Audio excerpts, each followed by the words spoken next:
Hi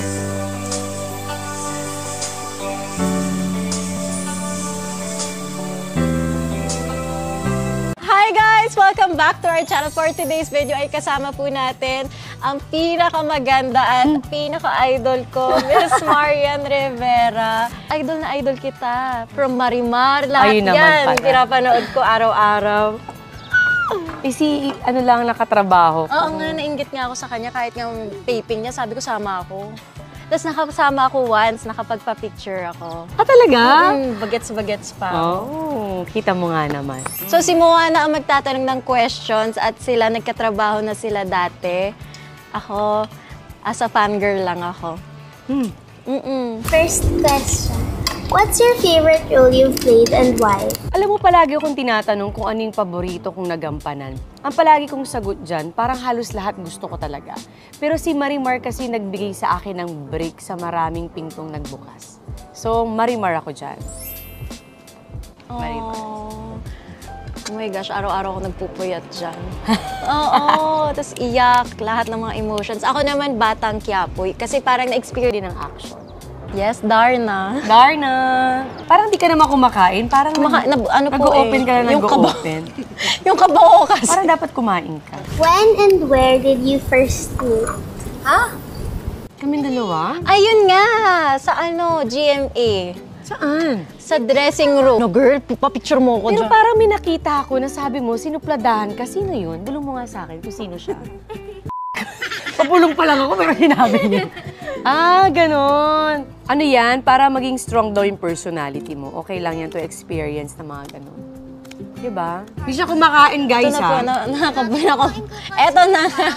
Hindi siya kumakain. What are some of the hardest struggles you faced and how did you overcome it? Siguro, bilang artista kasi napaka-transparent ng buhay natin. Alam niyo yan. So, may mga bagay na mga binabato sa'yo minsan na hindi mo alam how to handle. Papatol ka ba? Hindi ka ba papatol? I-explain mo ba yung sarili mo o wag na?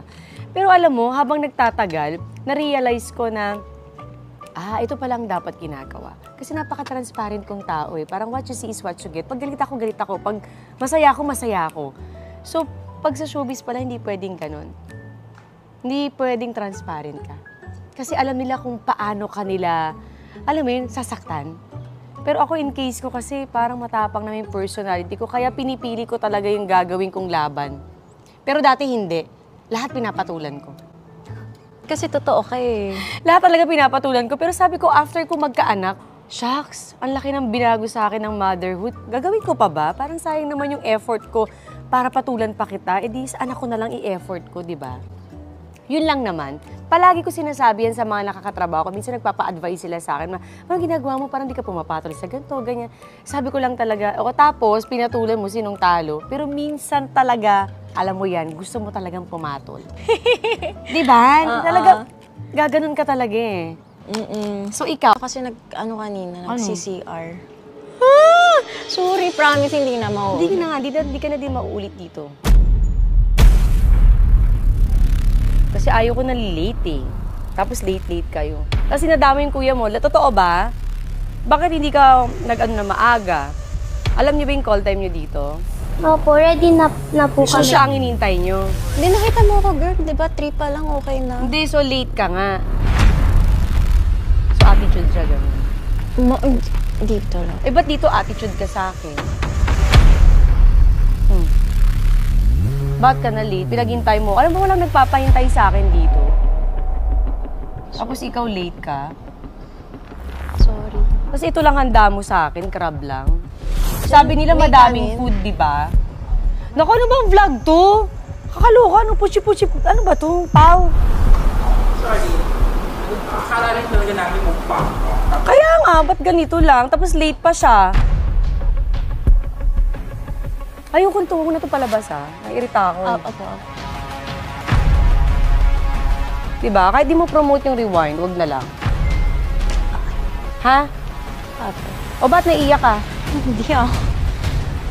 Nakakainis pa. Gawin mo magandang setup dito kasi nag-effort ako. Pumunta ako sa mall, di ba? Ang dami kong kailangan asikasuhin. Kasi naman, paulan na. Jeff, cut mo na. Huwag yung ilabas to, ha? Hindi ako natutuwa sa inyo. Ano to? Rika, pasok muna tayo sa loob. Kaka Rita? Sorry. Hindi, sabi niyo kasi ganyan eh. Diyos ko, effort ako. Yung mga anak ko dito, naghihintay, tapos ganyan yan. Kuya, Alis na kayo dito. Jen, likpit mo na. Ano to? Sorry. Kuya, Alis na kayo dito. Jen, likpit mo na. Ano to? Sorry. Cut niyo muna sandali. Sige na, alis na kayo.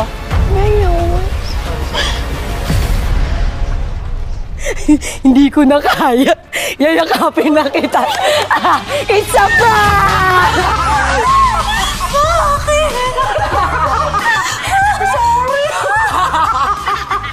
Sabi ko, hindi ko na kaya. Lapihin na kita.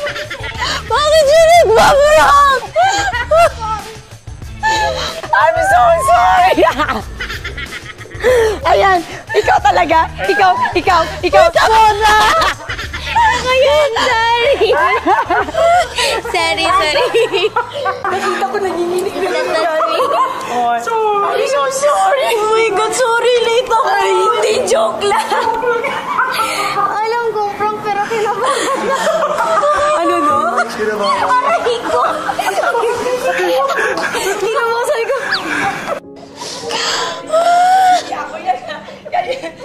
Puta ka! Happy ba yung kulap? Bakit ko na? Sabi ng asawa ko, ako, di ko na din kaya, lalapitan ko na. Si Mona yun. Ako po yun. Thank you. Ayun na. Mayaman na nanonood ka eh. Natakot ka. Gusto ko na lumakoy sa swimming pool. Magtago. Thank you. Shit, di kasi nagpaprank si Marian Rivera. First time ko to. First time ko. Huwag po kayo magpadala dito. Since birthday ni Ivana, so yun ang kanyang Hindi, hindi ko pa-birthday malilimutan ng tong kapatid birthday. niya. Memorable, di ba? Aminin mo, memorable.